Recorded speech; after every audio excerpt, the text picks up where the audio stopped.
get set to match up with the Minnesota Vikings.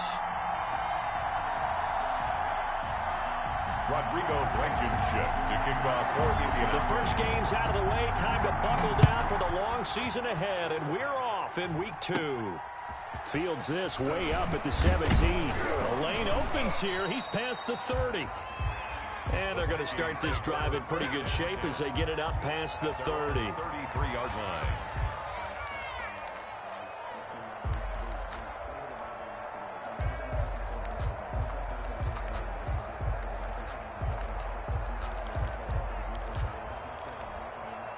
So they'll come up 1st and 10 now from the 33.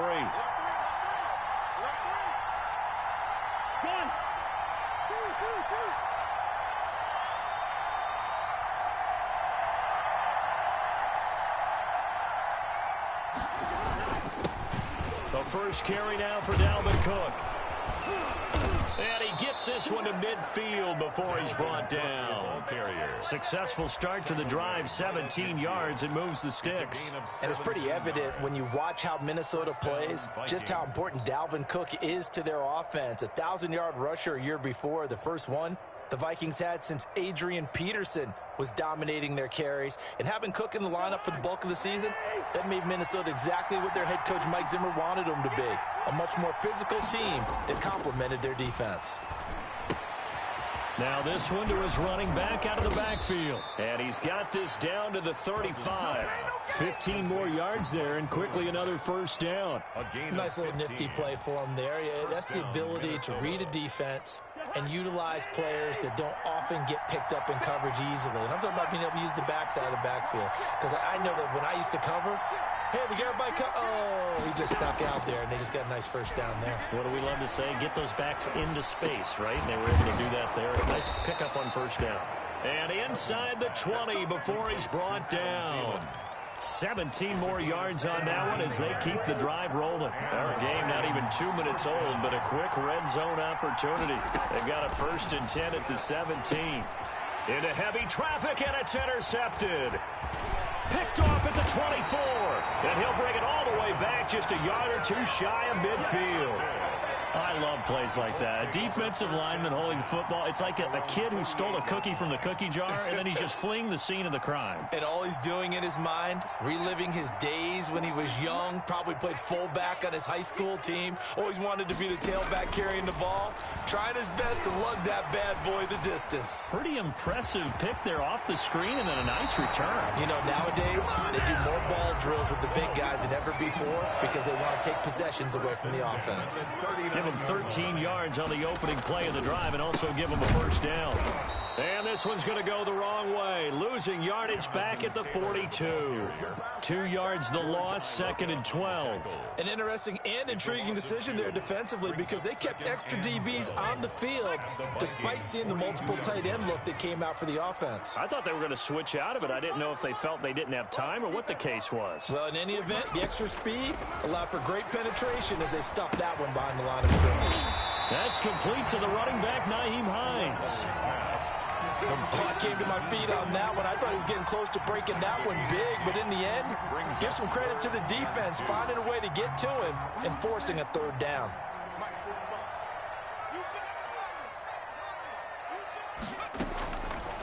They'll go to the air here on 3rd and 2.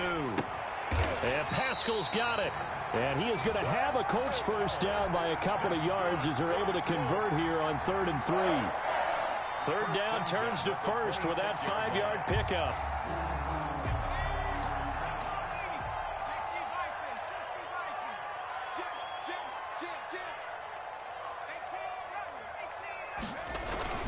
The play-action fake. They'll look to throw. Steps away.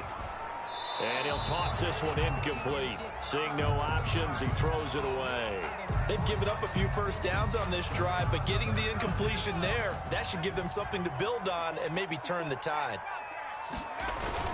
On 2nd down, it's Taylor down to the 25. They do get a yard there, but only a yard. Leaves them with 3rd and 9 looming. No, Jonathan Taylor didn't get the yardage he wanted on that carry.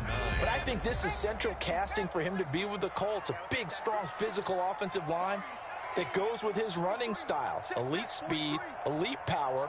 I think he'll catch more passes out of the backfield in the NFL than he did at Wisconsin.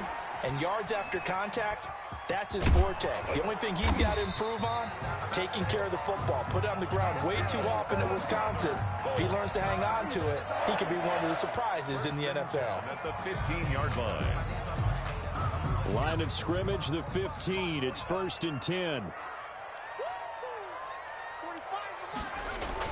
From the red zone now, they'll look to throw. Escaping the pressure right. And he slings one that's incomplete. Zach Pascal, the intended receiver. And that'll bring up 2nd down. That was an interesting look there because as soon as he got outside the pocket, I thought he was going to take off and run for yardage. But what often happens now with these quarterbacks who can move, defenses want to try and keep bodies in front of them. And I think that discouraged him from taking off and made him try a pass downfield that fell incomplete.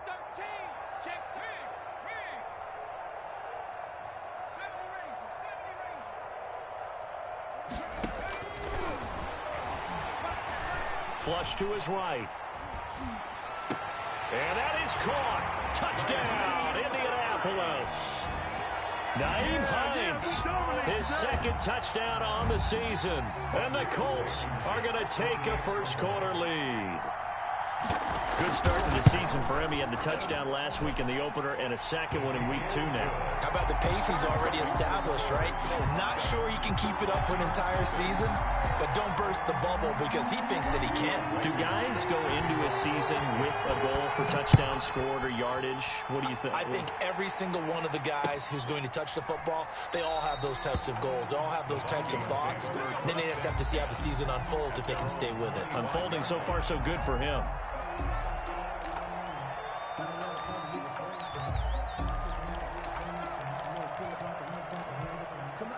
Here are the Vikings now to start their next drive. And they had a nice little drive going last time. Threw the interception in the red zone. Costly.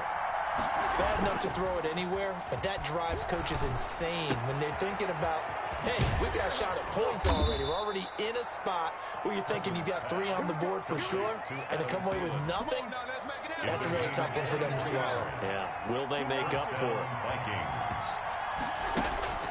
They go play action. Cousins. And Rudolph has it, the tight end. And he'll maybe get back to the line of scrimmage, but no more than that. No gain there on the completion. 2nd and 10. And he's going to take this one across midfield and into Colts territory. He'll get only 3 there, so it leaves him with a 3rd and 7 ahead. Just not a whole lot of room to operate there on that carry. No, not at all. They did a really nice job staying in their proper places and not allowing any lanes to open up.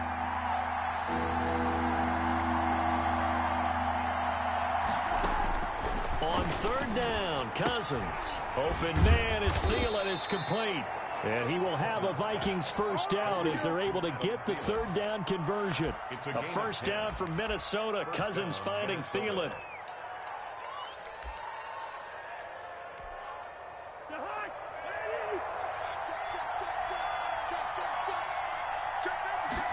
And they run the option here on 1st and 10. And they will only muster a yard here to the 38. Good, strong tackle by DeForest Buckner. Remember, the Colts gave up their first-round pick, number 13 overall, to get him from San Francisco, and they certainly think he's worth it.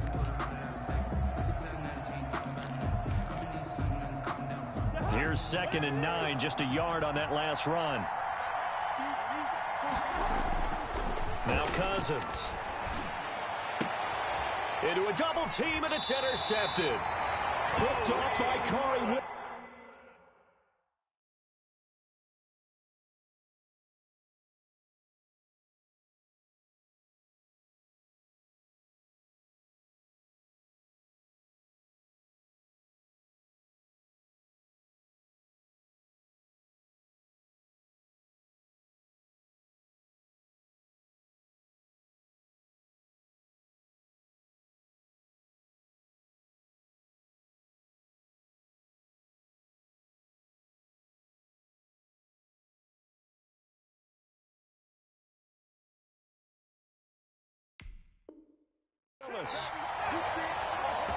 Cousins pass intercepted.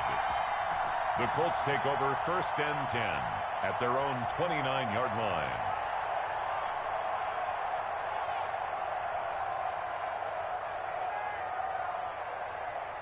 The Indy offense at the line and set to go. And that last touchdown drive they had very balanced. How key is that balance?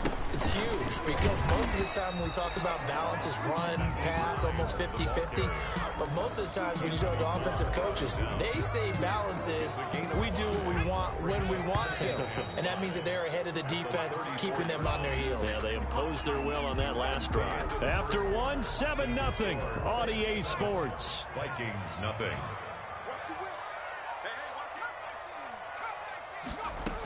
On 2nd down now, it's Hines, and he'll get this only up to about the 35. Just a yard on the pickup there, and it'll leave him with a 3rd and 3. Well done to sniff that out defensively. He had it diagnosed pretty quickly. I love that description because diagnosed is perfect on that one. Read his keys, made the play, and he couldn't even get going moving the football. On 3rd and short, they'll try and pick it up through the air. Flushed out right. And he'll just toss it away. So he throws it away, and that brings up 4th down. They went with the dive look that time on defense, just flooded the field with defensive backs, blanketed everyone, took away all the passing angles, thus the incompletion.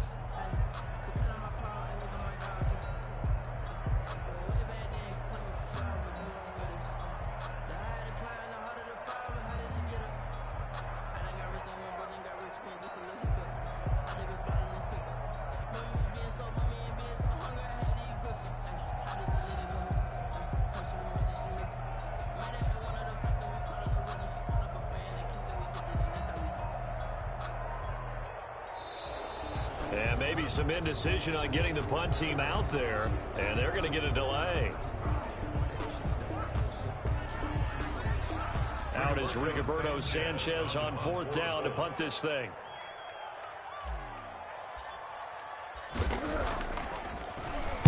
He was only asked to punt once in the victory last week as he sends this one away.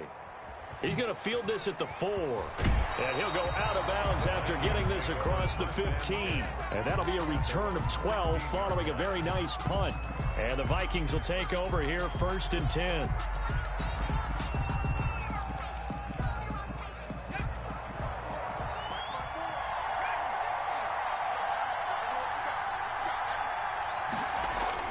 Now Mannion with his first toss since coming in. And now this is intercepted. My goodness.